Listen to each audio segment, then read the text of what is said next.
Are you recording this? No. Should I? Well, and Yeah, I can. yeah, you really should, or you should take notes. But what we can do is I'll send you a recording. How's that? If I can get one to Yeah, work. that's totally fine. Okay? Now, can you hear me Yes. okay?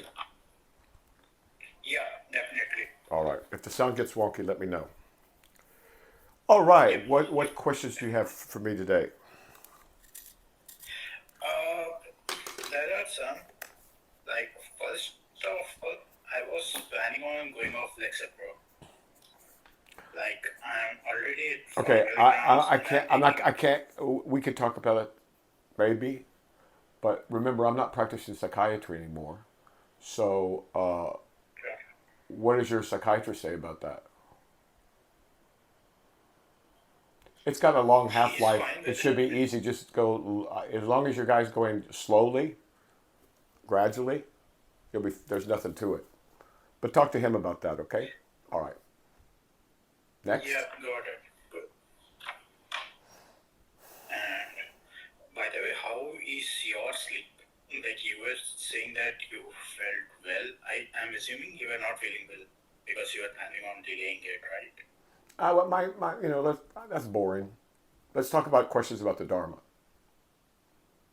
We could do that by text Got or it. something. Okay. Yeah. Yes. Uh, I I think when I was discussing something today morning or tomorrow night for you, I think you were saying something about training my muscle for seeing the reality. Like, what do you mean by that and how? Okay. It is very difficult to articulate to folks who haven't seen reality, who haven't attained the way, who haven't experienced Kensho or Satori, which are not really experiences, by the way, because they don't appear to involve the brain. That they cannot be put into words, which is very wild for humans. Humans go nuts because they're verbal primates. And but the fact is, it can't be put into words because words are just too crude. It's very difficult to describe. So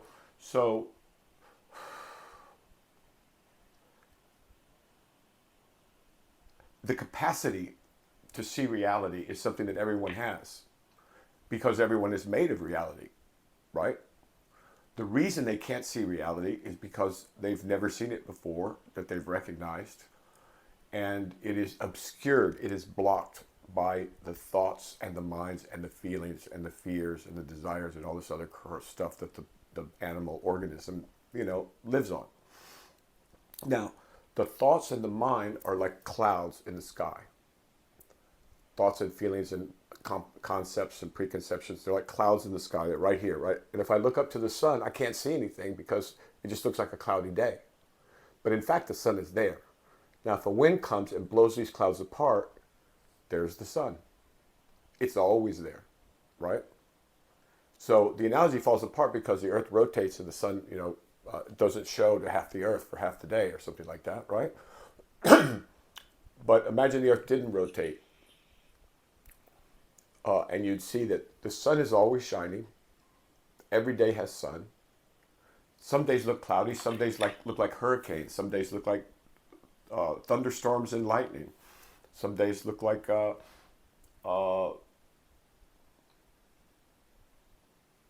there's a thin. Yes, God. I'm sorry, but if Sorry. there's a clear sky, which is the equivalent of no clouds, which would be the equivalent of the clouds being moved to the side for a while,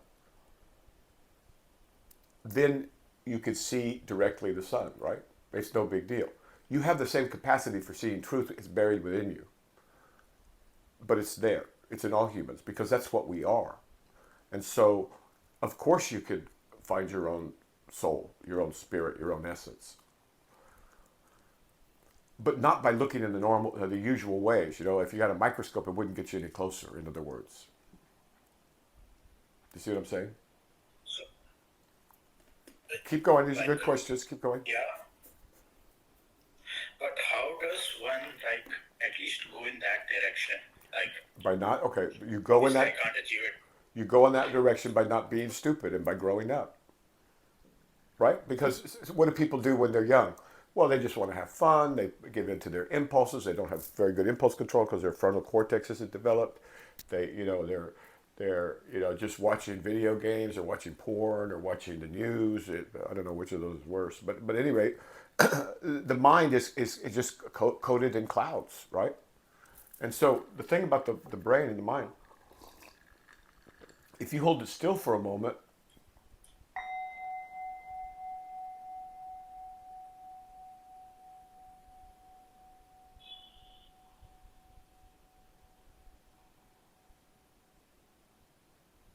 and you see that the mind is also much like a glass of muddy water. So at the moment, your mind is this, what in the Toltec is called a mezcla, a mixture of all kinds of stuff. It's just a chaotic mess. Everything's all these thoughts. It's like a market, a mercado, and but one of the public ones in India or Morocco or Mexico, where everybody's running around and some things are getting done, but it's really kind of a big, chaotic, loud, lovely, beautiful, gorgeous mess of sorts.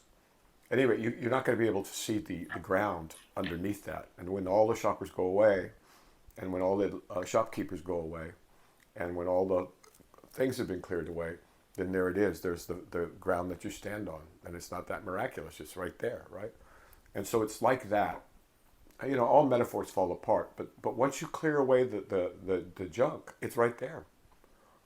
And that's why religiously devout people, sincere devotees in India, in Mexico, in Europe, South America, everywhere, I suppose, the people that are sincerely seeking truth, sincerely seeking God, sincerely trying to understand, that sincerity brings them through the clouds.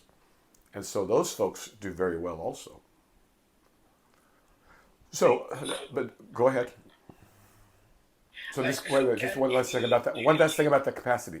That capacity can be discovered and developed the same way, like when you were 3, you didn't know what a tricep was, right? You didn't know what a tricep was. But now you know that if you do a certain exercise, I don't know what it is, something will build up your triceps by lifting weights. Now, so that tricep is analogous to that capacity. It's always been there. But you didn't know how, and you didn't even know it was there until you were older. And then you didn't know how to build it up at all. So you went to a coach and he said, well, yeah, you just do these tricep lifts or whatever. I don't know exactly. Lift. And you're set. And then you do that and the muscle gets bigger and stronger. It's exactly the same thing. This capacity, once you use it, the more you use it, the stronger it gets. And so what seems to people like mysterious, but it's not. It's just that over the years, you can't help but have that mature, that capacity grow, And so then when the clouds come, you go, oh yeah, there's some clouds, big deal. You can still see the sky with a few clouds in it, right? Is that helping? But it still doesn't solve the problem of how do I improve that muscle? Okay. How do I improve Good. that Okay. So capacity? first we talk about what it is, and then we talk about how to improve that capacity. I can give you three or four ways right off the top of my head. One, the one that's really popular, everybody knows about, and everybody goes to do first because of all the marketing that was done in the 70s. Yeah, but what they mean by meditation is something totally different than what other people in the East mean by meditation. So sitting there and fighting with yourself is not meditation. 2 is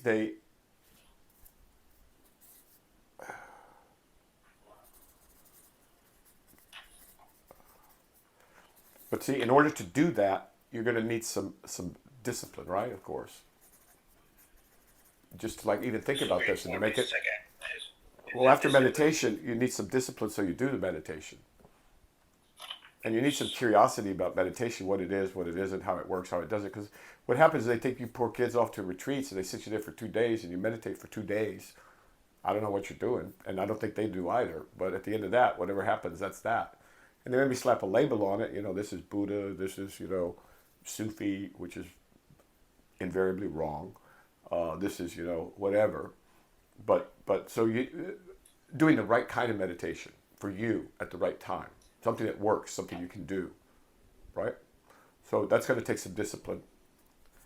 Now, you also have to gather information the way you're doing now. So you're going to need that information in order to have any insight about this process, of course, right?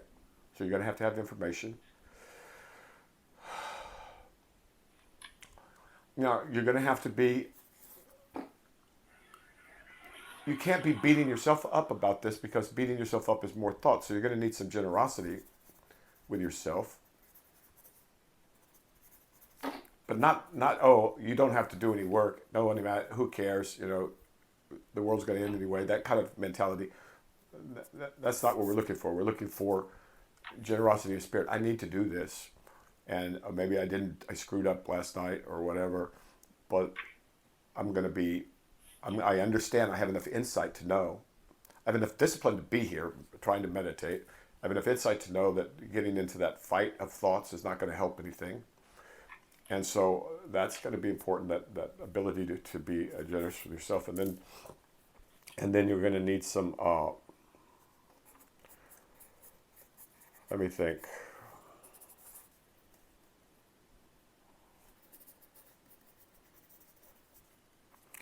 This sixth factor, I think I'm having difficulty with it. Maybe you could help me. When I list the things, what I get is meditation, discipline, insight, generosity, effort. Does that ring any bells? Parameters? Yeah. Very good. Excellent. What is a paramita?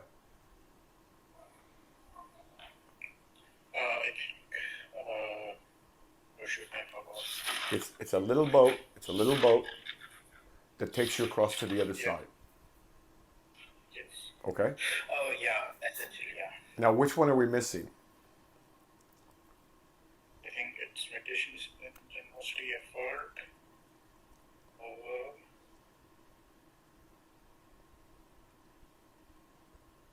insight, discuss, just search.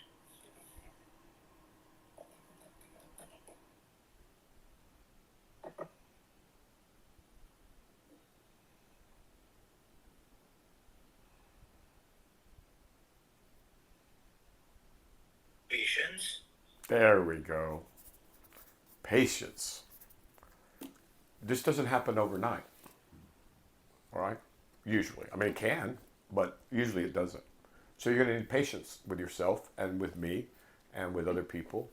And the other good thing about patience, which is the same thing as tolerance, is that then you won't be getting upset as much about things, because if your mom doesn't get you your, the bread, the non-bread that you like, or something like that, whatever, and you're patient with her,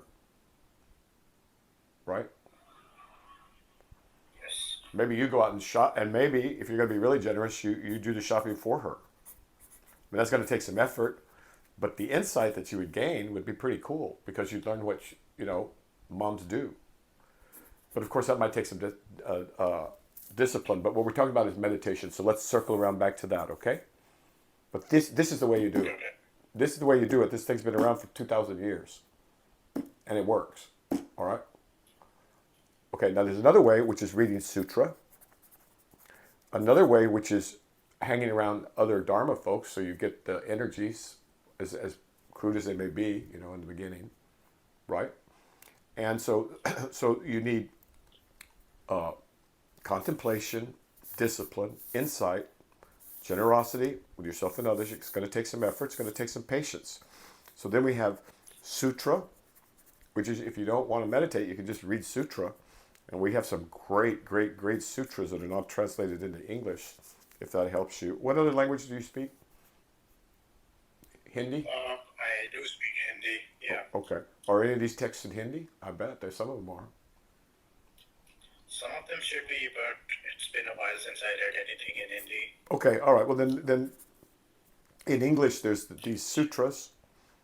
If you ask me about them, I'll tell you. There's mala practice.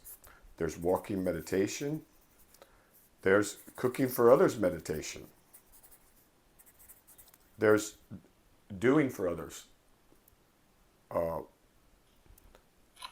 is, if you, let's say you wanted to surprise your mom and you're going to clean out the storeroom or the garage or whatever room that needs to be cleaned out. And you decided you're going to do it and you're going to make it shine. You're going to make it something that reflected on your spirit. And so you clean that place and you maybe even paint it, and but you don't make a big deal about it, because then you ruin it for yourself. And you just feel the feeling of the enjoyment of doing something that someone else will really enjoy. All right? So I don't know what we call that. We probably call that generosity and effort. So now, with regard to creating space between you and your mind, let's see what comes up. All right? Let's do it real quick. Ready? Just close your eyes on the. You can close your eyes whenever you want.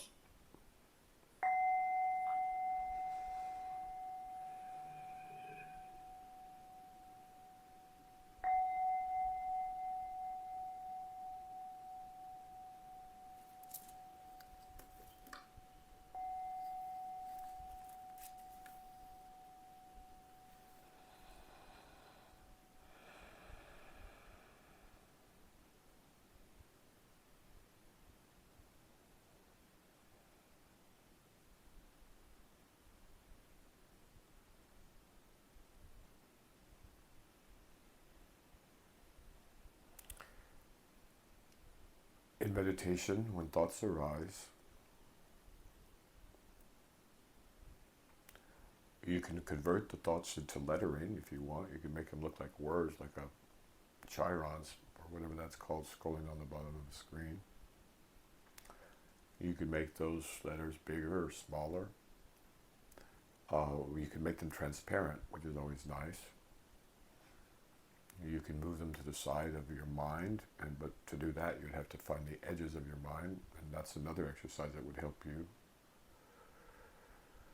But the point here is just to relax the body, get the weight of your body settled solid on your spine, your pelvic bones, your lower spine, your upper spine, all that stuff is lined up the way it should be, and you're sitting up straight so the energies can move up and down easily.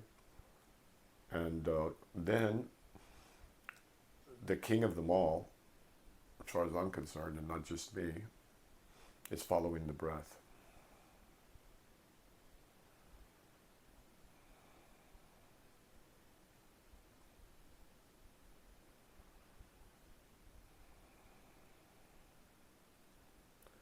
On the out breath only,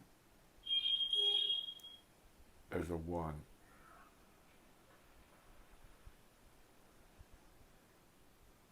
And now here comes 2, out breath.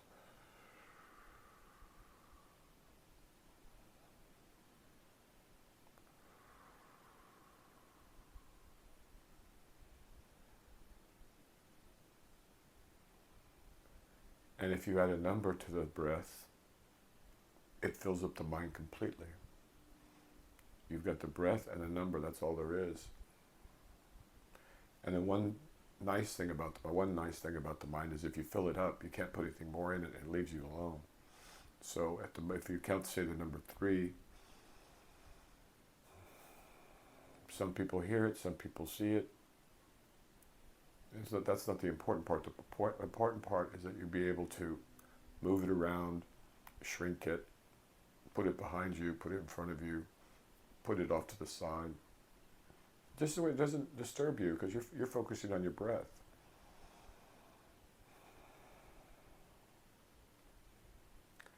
And then what is invariably found if you do this for a while is that, like a glass of muddy water, if you just let it sit still,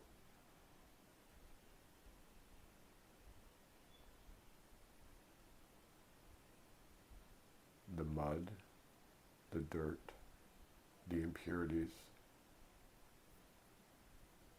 the unwanted things, the obstacles, they, on their own accord, they sink to the bottom.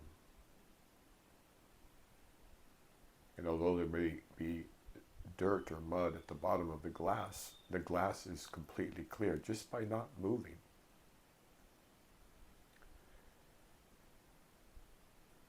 And so to practice being able to do this without moving, I think is important, although later, well, it's always important. So it's probably good to start good habits now.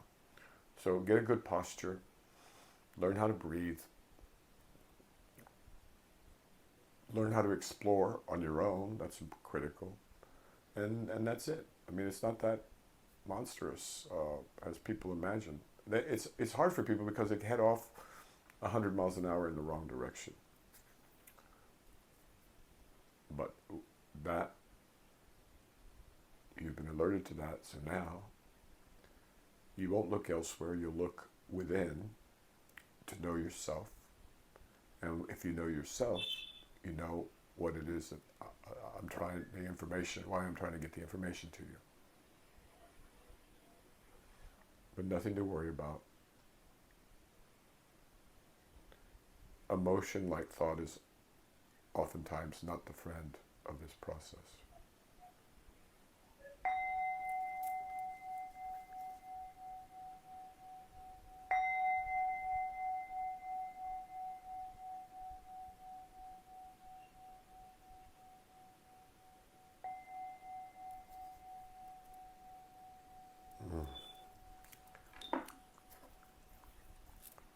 Ooh. So it's a matter of just doing it over and over, and you'll learn. And that's the only way to learn. Just like, how do I learn to shoot a bow and arrow? Well, you can read the bow and arrow books. You can watch bow and arrow masters shooting. But the one thing you could do is get inspired by watching them, right? So that'd be useful for that. So for inspiration, there's different things. There's books, videos, exercise. That's really important at your age, especially important that exercise, because you've got a physical body and a mind, and you got to take care of them while you're here, right? And that's really the work of the world, is like keeping your body and soul together. It's a lot of work, but that's not really a permanent problem. It's just a temporary problem. So now, this is a huge topic. I'm sorry? Sorry, good.